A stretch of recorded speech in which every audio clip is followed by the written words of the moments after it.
La course à pied est un sport individuel, le jour J c'est entre nous et nos baskets. Mais au quotidien, on va pas se mentir, nous sommes énormément influencés par ce qui nous entoure. Les athlètes pros, les collègues du club, le voisin sur Strava, les vidéos sur YouTube, le regard de son entourage, ce rapport aux autres, en tant que coureur, est-ce une force ou une faiblesse? Pour avoir votre avis sur la question, nous vous avons posé la question directement, comme à notre habitude, sur la communauté du campus. Alors, le mot comparaison rimera-t-il aujourd'hui avec progression, stagnation ou régression?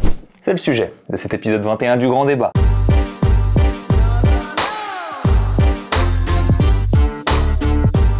Évidemment, il y a eu deux grandes équipes dans ce débat. D'abord, il y a eu la minorité qui pense que le rapport aux autres est strictement positif. Principalement parce que c'est un outil ultra puissant de motivation. Un ami qui dit qu'il finira devant au prochain 10 km, un collègue un peu plus fort que nous à la machine à café, ou bien son classement relatif sur une course. Autant de points de repère dont on peut se servir pour se hisser vers le haut comme on se servirait de prise pour grimper en escalade. La seule limite que vous prescrivez vous-même pour que tout cela fonctionne, c'est de s'imposer de ne pas se comparer à des gens trop éloignés de soi. Ou alors, avec un certain détachement, une admiration lointaine pour ne pas créer de frustration.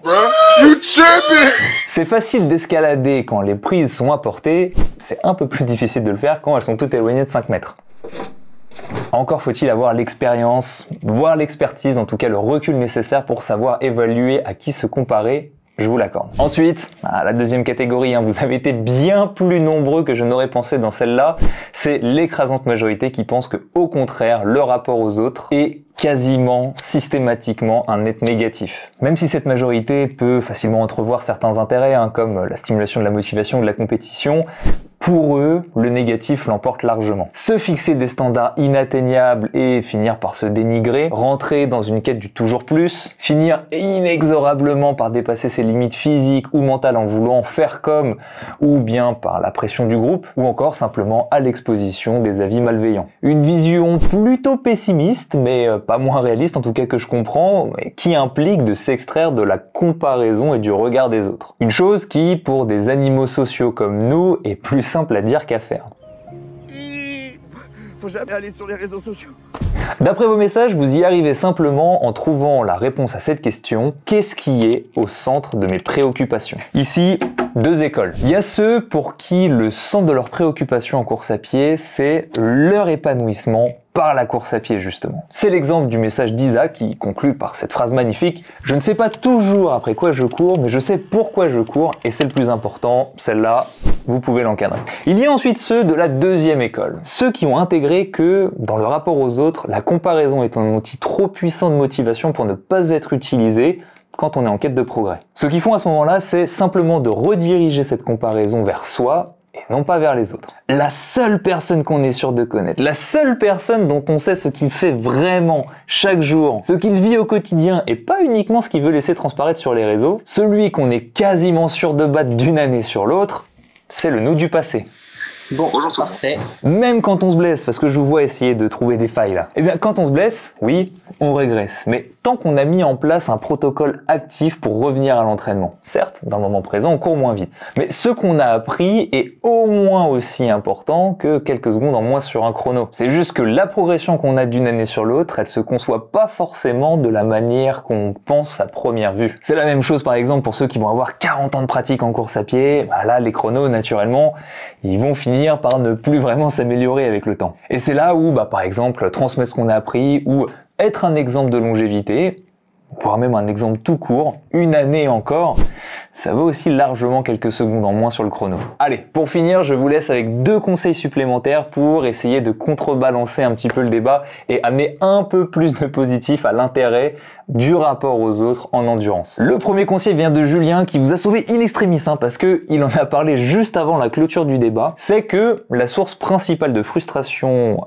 issue de la comparaison avec les autres, c'est issue du fait que notre unique point de comparaison entre nous, c'est le chrono. Mais le chrono, c'est juste une finalité issue de 1000 variables différentes qui font que c'est difficile, juste en se basant sur ça, de trouver quelqu'un avec qui se comparer. Vous l'avez dit vous-même tout à l'heure, là, au début de la vidéo, pour que la comparaison fonctionne et qu'on en retire tout bénéfice, il faut trouver quelqu'un de comparable, de vraiment comparable pour pouvoir se comparer. Et c'est là que si, au lieu de regarder l'aspect superficiel du chrono, on commence un petit peu à zoomer, il est beaucoup plus constructif de s'inspirer d'un critère isolé de la performance. L'assiduité, la détermination, l'organisation, le sommeil, la nutrition, l'équilibre de vie, la quête du plaisir ou la quête de progression, des facteurs de performance qu'on peut isoler et dont on peut s'inspirer pour chercher à y tendre. Il y en a beaucoup. Et là, ce qui est hyper intéressant quand on a cette vision, c'est qu'à ce moment-là, on peut se comparer et s'inspirer par exemple à des professionnels sur un critère isolé, alors que leurs chronos sont à des années-lumière des nôtres, comme on peut à l'inverse, et c'est encore plus intéressant, se comparer et s'inspirer de personnes qui courent bien moins vite, mais qui pourtant, sur beaucoup d'aspects, font les choses mieux que nous. Mon deuxième conseil, c'est que même si la course est un sport individuel, force est de constater qu'on fonctionne en réalité à 100% uniquement quand on trouve des personnes complémentaires pour nous accompagner. Certes, tout faire tout seul, ça fonctionne très bien, mais quand on trouve la bonne personne, ça donne le petit supplément d'âme qui permet d'aller un peu plus loin. Je vous donne un exemple. Pensez à cet ami avec quasiment le même niveau que vous qui vous a lancé à la dernière soirée le défi de le battre sur votre prochain semi-marathon. Ce défi et l'enjeu qu'il crée, c'est peut-être exactement ce dont vous aviez besoin pour vous motiver à faire le job à l'entraînement. Mais de la même manière, et c'est là où on parle d'équipe, peut-être que cet ami a autant besoin de vous que vous avez besoin de lui. Il a besoin de sentir que vous êtes en train de le pousser fort là derrière pour lui-même se motiver à s'entraîner et à tirer le meilleur de lui-même. Et au final, on ne sait pas qui va gagner, mais ce dont je suis sûr, c'est que quel que soit le résultat, ça ne peut être qu'un bon prétexte pour relancer exactement le même défi sur la prochaine course. En bref, il y a ceux qui lancent des défis et il y a ceux qui les acceptent. L'un sans l'autre fonctionnent beaucoup moins bien quand ils sont ensemble. Et ce n'est qu'un exemple parmi tant d'autres qui illustre comment, à plusieurs, on va parfois plus loin. Sur ce, merci pour vos partages. Comme d'habitude, pour continuer à faire vivre ce débat ou pour apporter votre pierre à l'édifice, ça se passe en commentaire juste en dessous. Et pour participer au prochain grand débat, je vous donne rendez-vous sur la communauté du campus. Cette fois-ci, ça se passe dans la description. Et sinon, pour tous les autres, je vous donne rendez-vous sur cette chaîne dans un prochain épisode du grand débat. Qu'est-ce qui fait chaud? J'aurais jamais dû mettre mon pull.